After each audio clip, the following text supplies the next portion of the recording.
Hey everyone, this is Dr. April Bice, and this is going to be a brief video to talk to you just a little bit about your assignment this week, the Rule of Three decision tree. You also have some other assignments due, but I wanted to go over this assignment specifically because it's not like anything you have done in the course before. So let's log in to the course, take a look at the template, and a little bit of information about this assignment. So your assignment, in addition to the Shadow Health assignments that you have this week, you also have something called the Rule of Three decision tree. And this assignment is really focused on the concept of diagnostic reasoning.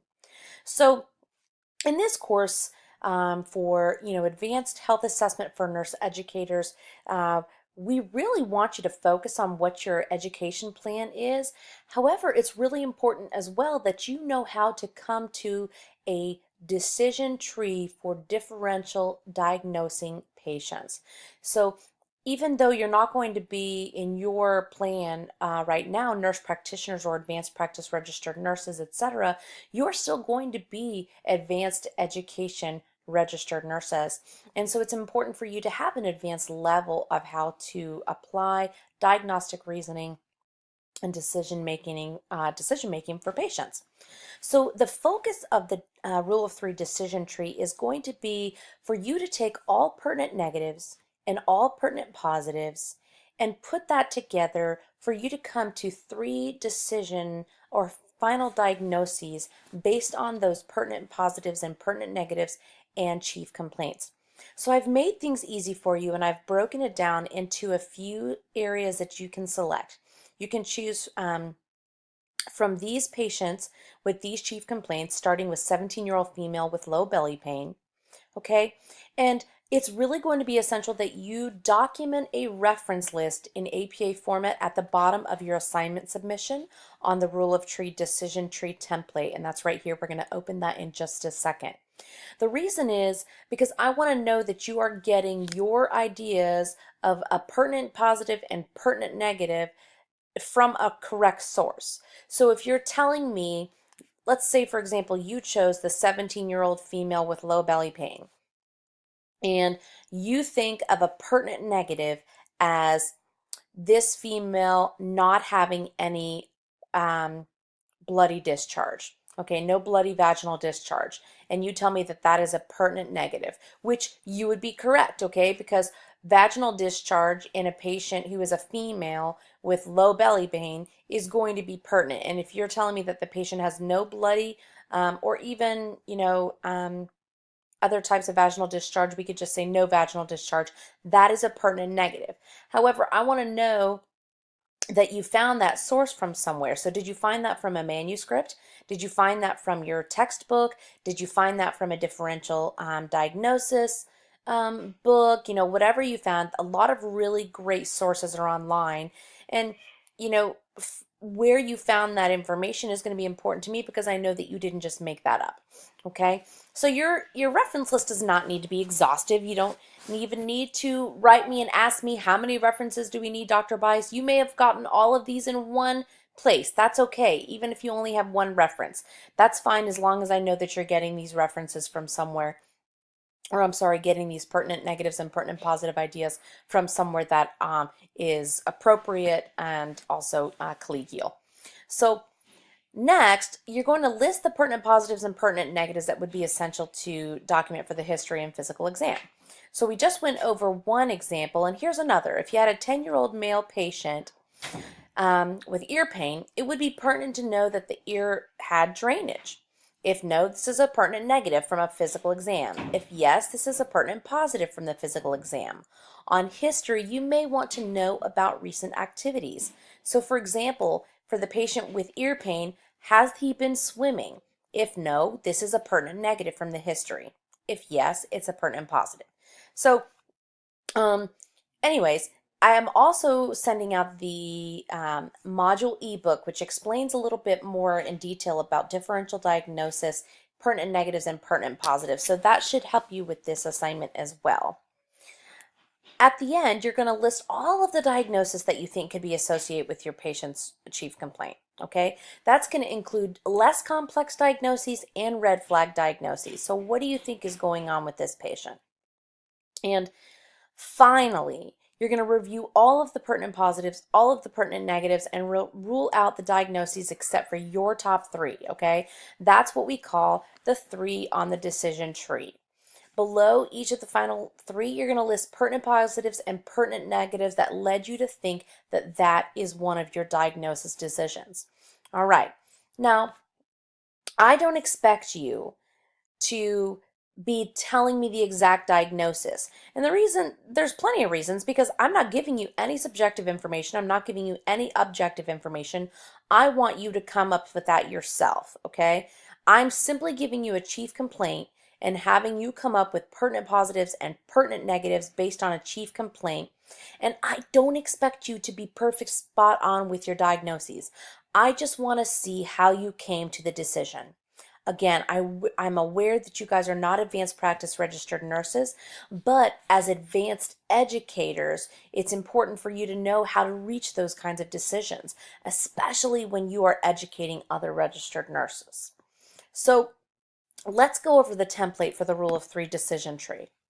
So I've listed here all of your options that you can choose, okay? I'm going to choose a patient that does not have one of these chief complaints. I'm going to choose a 2-month-old with cough, congestion, and runny nose. Okay, so we know that the mother reports that she's got cough, congestion, and runny nose. So we may put cough, congestion, runny nose as pertinent positives from the history. Okay, now some of your things from your history and your physical exam may be the same. Okay, if you've got it on chief complaint. But pertinent positives from the history are going to be subjective.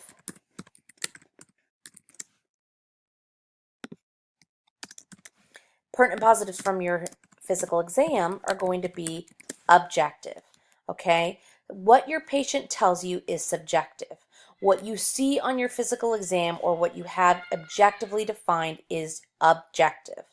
Okay, now pertinent negatives from the history might be that the child is afebrile, okay, not having a fever. Whoop. Not having a fever is a pertinent negative for a patient who comes in with cough, congestion, and runny nose. Something else that might be a pertinent negative is good PO intake. Okay, and the reason that's negative almost sounds confusing, like it would be positive. But the reason it's negative is because it's a good finding that does not contribute to an actual diagnosis, okay? So another pertinent, let's do pertinent positives from your physical exam and pertinent negatives from your physical exam. Okay, so you may say swollen red nasal turbinates is a pertinent positive from your physical exam, right? And the reason is, and I am saying that because I've done this for a little while, but the reason is kids who have swollen red nasal turbinates probably have an upper respiratory infection. Okay, so that's something good that would tell you, maybe lead you more toward a diagnosis of something upper respiratory. Okay, pertinent negatives from a physical exam, clear lung sounds. All right, and the reason that's a pertinent negative is because patients who have upper respiratory symptoms and upper respiratory findings are likely not going to have, or an upper respiratory diagnosis, sorry, are likely not going to have any adventitious or abnormal lung sounds. So they're going to have clear lung sounds. So that would be a pertinent negative finding on exam. Okay, so another pertinent positive from physical exam might be, let's say, clear rhinorrhea. Okay, so that's similar to the chief complaint of runny nose, but this is objectively being found on your exam. It's not just being told to you by the caregiver or by the patient. So that's the difference. Okay, we don't say runny nose on our exam, we would say rhinorrhea. So clear rhinorrhea to both nares is a pertinent positive because that's something else that contributes to us knowing a little bit about what the diagnosis may be. Another pertinent negative over here might be Let's say, so the patient has upper respiratory and symptoms. If she's got normal, sorry, my children are in the background if you can hear them, patent tympanic membranes.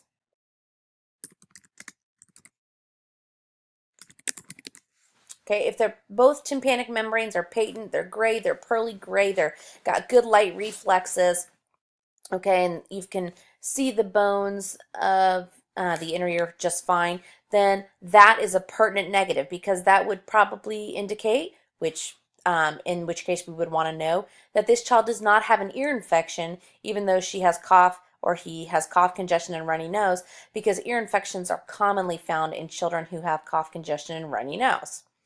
So hopefully this helps you kind of understand a little bit about pertinent positives and pertinent negatives. Let's go down to the possible diagnoses list, okay? I'm just going to throw some things out there. I'm going to say URI, and that would mean upper respiratory infection.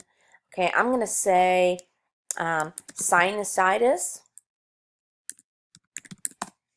I'm going to say we know the patient's got a cough and we know the patient's got runny nose. She may have some GERD or he.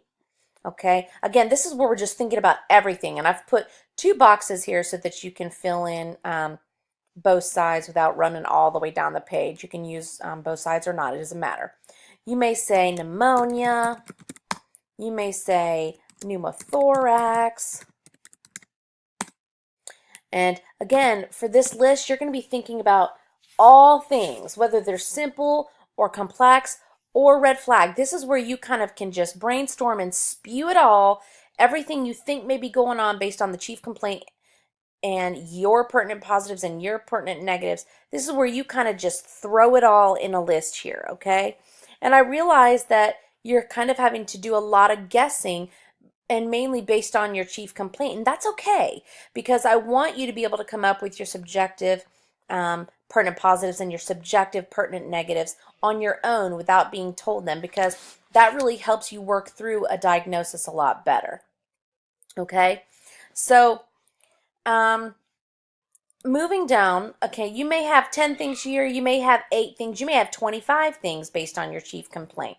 Okay, we may have otitis media here because we do know though that the patient has clear ears based on what I've just told you, but again, yours is going to be guessing, and that's okay. Next, I want you to come down to, based on all my pertinent negatives and all my pertinent positives that I've listed and the chief complaint, I'm going to come up with the top 3 things I think may be going on with this patient based on the chief complaint that I've listed and all the pertinent positives and pertinent negatives that I've come up with. And again, this is really going to be your interpretation and kind of your findings, because I didn't give you a history and I didn't give you a physical exam. These are all things that you are making up yourself, and that's okay.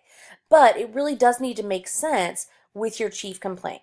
So let's say that my top diagnosis, one of them is bronchiolitis.